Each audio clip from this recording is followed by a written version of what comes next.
a young man always give a puzzle to the child to solve when he's busy working at home. And it takes the child sometimes 1 week to solve the puzzle. One day, he bought a world map as a puzzle and gave it to the boy. And he knew the boy will not solve it within a month. The boy started working on it, day in and out. He used to go to the father and say, "Dad, it's difficult." He said, then the dad went college. "Go on, you will get it." But while the boy was working on the puzzle turned over and he looked at it and he found a head of a man. So he started turning over all the puzzle and he see the hand, he see the legs, the feet. He says, "Oh, okay, it's a mind I have to solve. It's not a well map." So the boy put together a man, and after that, he solved the well map. He ran, "Dad, I did it." The father was surprised. "How come that you did it?" So the father went there and found out that the complete world map is done. He said, "How did you do it?" The father had not seen the man at the back of the puzzle. And he said, "Dad, I saw the man at the back of the puzzle. And I know if I can make the man, I will make the world." Amen. Let us pray. Our Heavenly Father, thank you for giving us such opportunity to come before you. Thank you for many blessings you have for us. Thank you for the joy that you have given in our heart.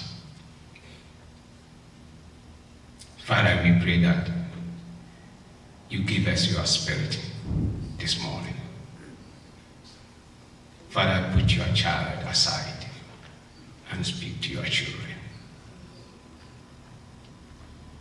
Lift all burdens today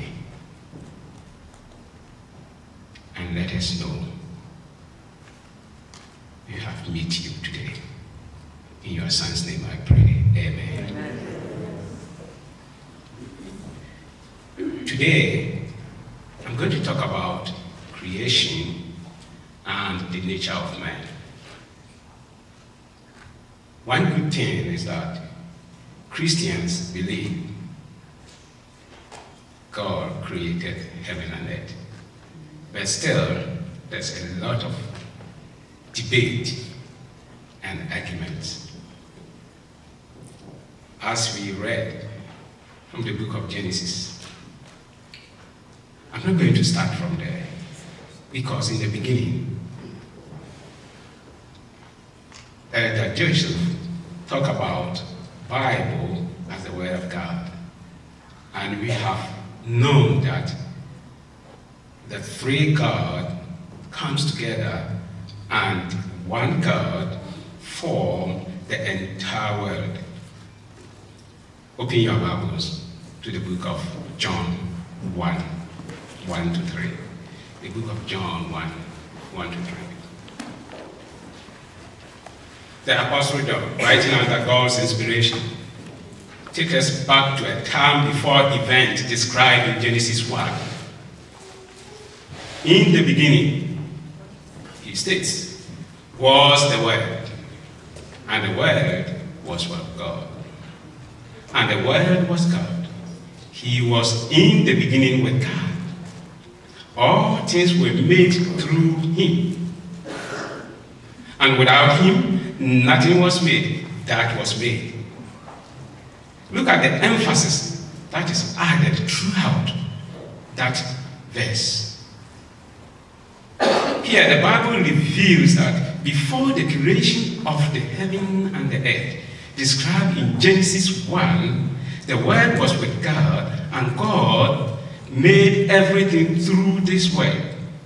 None of this is revealed in Genesis accounts. Yet, these details help us to understand who God was in the beginning and at the time of the earth creation. we see that John gives us more information that helps us to understand what happened before the beginning of the creation.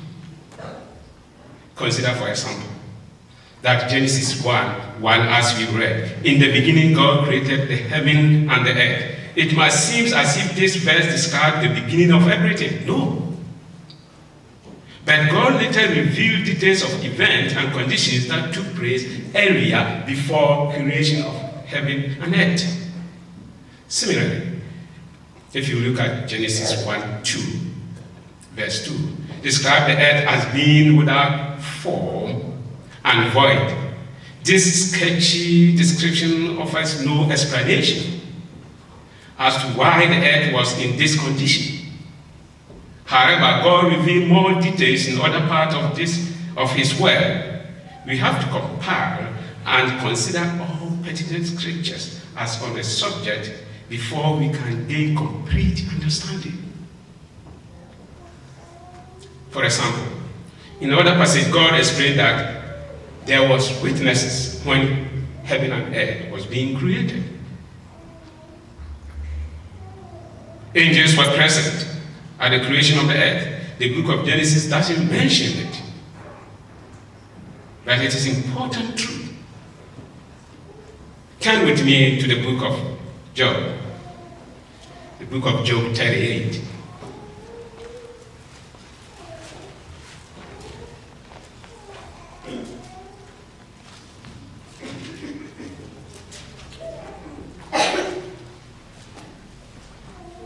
The book of Job 38. We find this detail recorded in the book of Job, where God asks Job questions.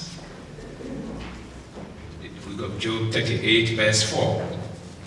God asked Job this question: where were you when I laid the foundation of the earth? Who laid this cornerstone? Verses 6 and 7. Where were you when I laid the foundation of the earth? Who lays this cornerstone? When the morning stars sang together, and all the sons of God shouted with joy. The morning stars and the sons of God, the angels, exulted as they saw the earth miraculously come out of this void from nowhere.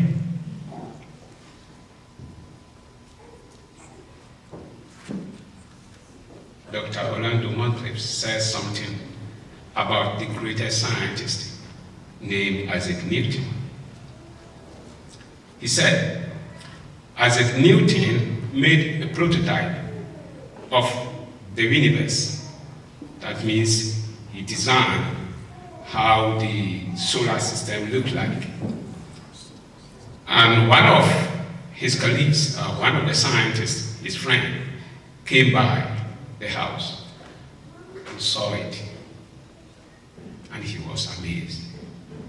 So he said, Isaac, who made this? And according to Dr. Orlando, he says, Isaac Newton said, nobody. He says, Isaac Newton is a Christian, so whenever he do research and find something, he give praises to God. But most of these scientists don't believe. So he said, nobody. He said, oh, come on, Isaac. How can you say nobody did it and the thing came to be?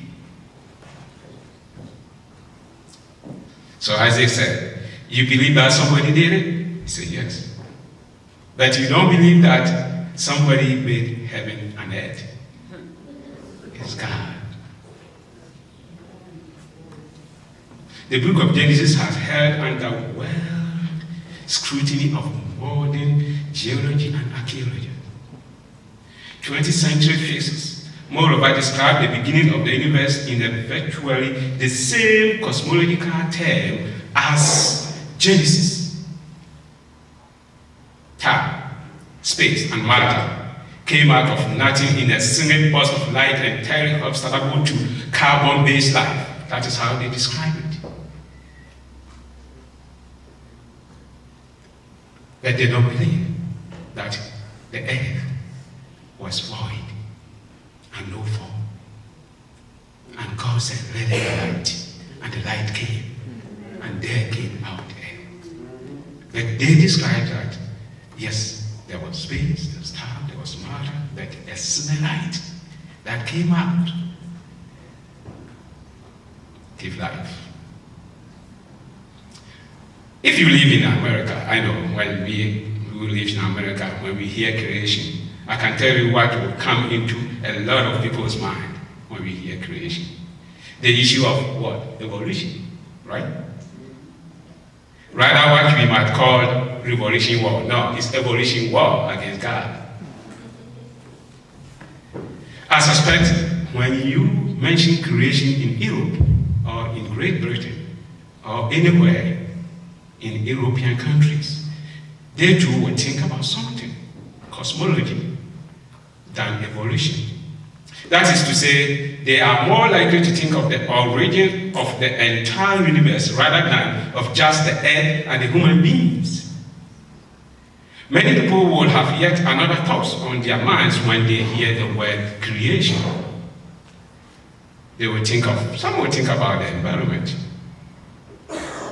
I'm sure that you have all heard the theory of Einstein, the theory of relativity, and the theory of the physician called Stephen Hawking, the idea of Big Bang, the black holes.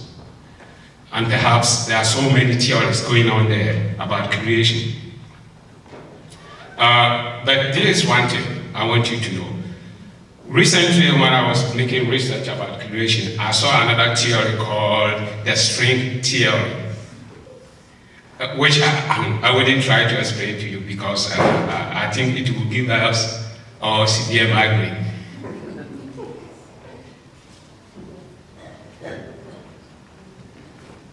You know, other evolution, other cosmology, other environment, other ecological doom, whatever we may think of any of these things, when we hear the word creation, but to the point of none of them, in fact, is essential.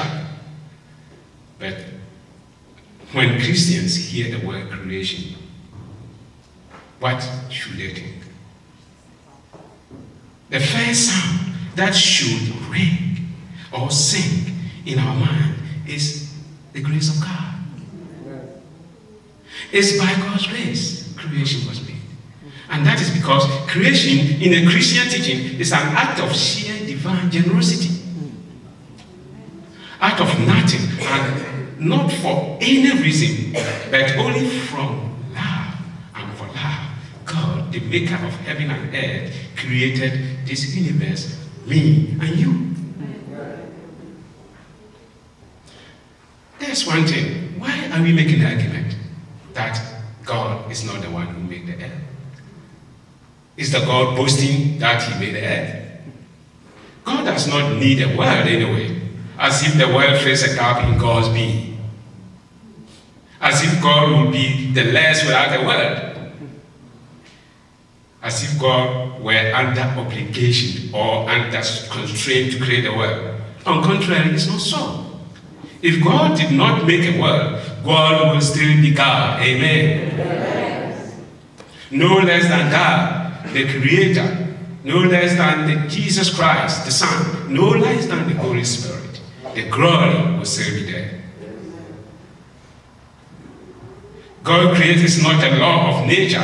It is a completely free and gratuitous decision and act of God himself. The creation is grace. Therefore, it is not just a doctrine where people have to say, oh, by force, God should create something. Christians shouldn't take creation as doctrine. They should take it as an ethics. It is how we should live and behave as the creatures we are made and meant to be. Long time ago, an evangelist went to a place to preach. And they said, who made the earth? Somebody asked the question while he was preaching.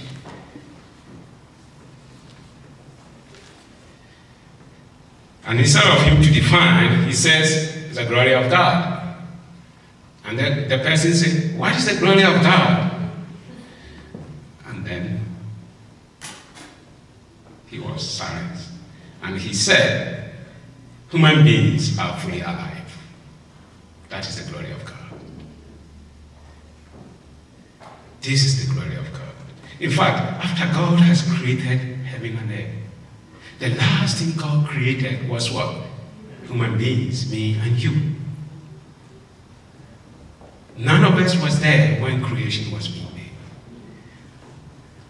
So, God asked Job, where were you when the foundation of the earth was being laid? God prepared the earth before creating human beings. It's like a family expecting a child. They always prepare everything before even the mother gets to the clinic or the hospital to deliver the child. God has prepared the earth beautifully for mankind to enjoy. But what happened? The nature of man. The Bible says that God created man in what? In his image. I'd like to tell you one story. One day I was sitting in my living room, and my girl was walking fast past me, and she was talking under her breath. People. Went to the room, slammed the door behind her. So I walked after her, and I knocked the door. The girl, will you let me? Or we talk? What's wrong? She replied, people, that's what is wrong. I don't know what is going on. I said, can I come in? There was no response. And I said, anyway, you are people too.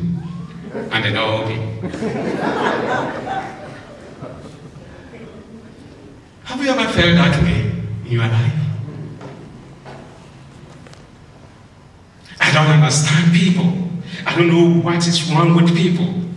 And I don't know why people act the way they act sometimes. Have you ever feel this way?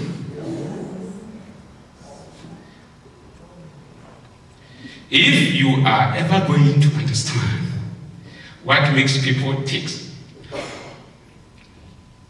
you will have to go to the Bible. Amen. You know, the nature of man, you will never understand it. Amen. Except you go back to the Bible and ask the Creator.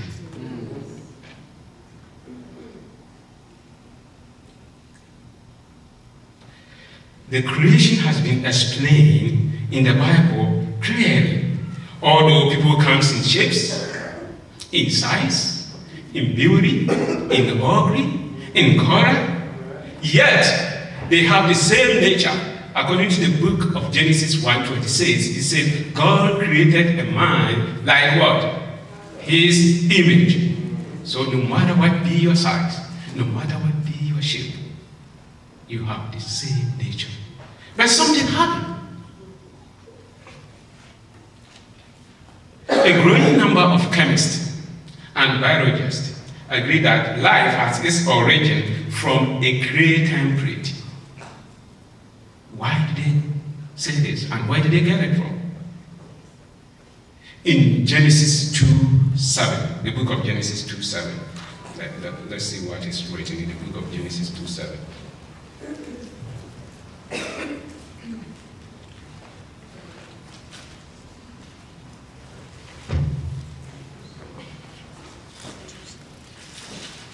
The book of Genesis 2:7 says what? And the Lord God formed man of the dust of the ground and breathed into his nostrils and the breath of life, and man became a living soul. I don't know where the chemists and the biologists and so on, they find out that human beings are gray temperate. So we are from this earth. That's where we were created. But there are some things we have to be very careful of.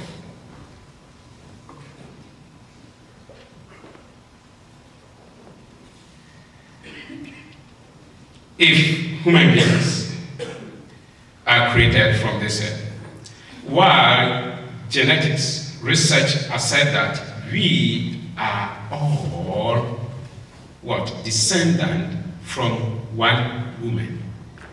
This was found in the Reader's Digest, May 1991, page 31, according to their record. They say genetics states that all mankind is from one woman. I would say all this is a curious development from maybe Darwinism. But these things aren't strange discovery to Christians, right? To those who faithfully believe, as Christ did, in every word that proceeds from the mouth of God. Matthew 4:4 says that every word that proceeds from the mouth of God, if we believe it, they know that such truths had been recorded for the mankind in the Bible thousands of years ago. It is to the Bible that we should turn from our moral standard to discover our one true source of salvation, nothing else. And perhaps most of all, for our belief in the invisible creator of God. This doesn't mean that Adam created and it's like God, that God has 2 hands, feet. So that is how God is. No, not at all. I don't look like God anyway. In what? Spiritually, according to the Bible, God breathed in him. And at the same time, he gave him what? Intellect. According to the scripture, it says, human beings was the most highest intellectual being in all creation God made. So we are like God. But unfortunately, something happened. When you look at Genesis 3:6-7, the children's stories talk about it. Because of that first disobedience called sin, Adam's nature was made and corrupted, including the image of God that is in him. Bible teaches us that Adam sinned that to the image of God within him, it made and corrupted totally. That twisting and marrying was passed down to each of Adam's children from generation to generation. The sad news. We bear the image of God, but it is so hopelessly corrupted that sin has taken over and people cannot even recognize the image of God in us. That is why people originally created perfect now has corrupted to nothing. That is why people who was created by God can commit such a heinous crime, kill an innocent child, fill body with booze and drugs, addicted to pornography. Elder Medicine said, Adamic thinking is that we are addicted to ourselves. That all of us are addicts.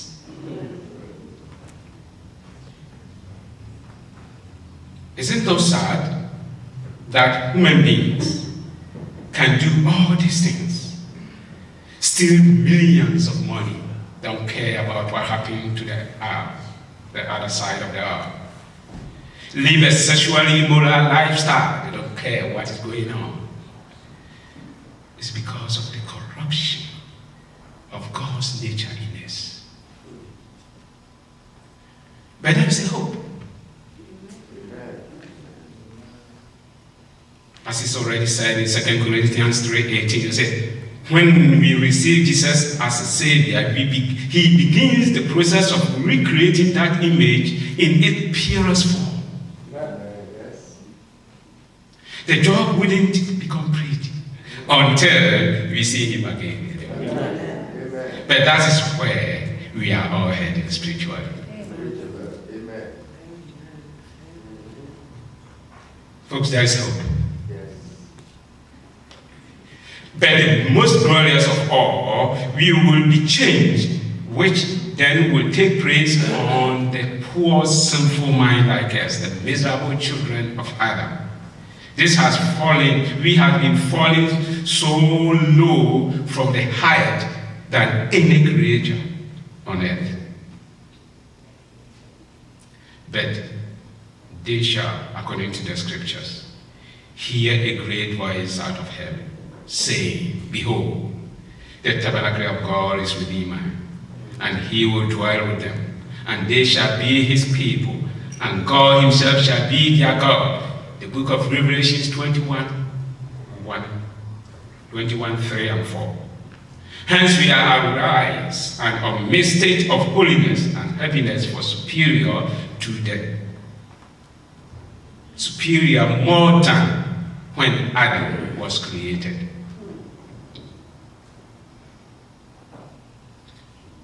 In how purity the Apostle John put it in this way, that the hope that we have will come to be like this.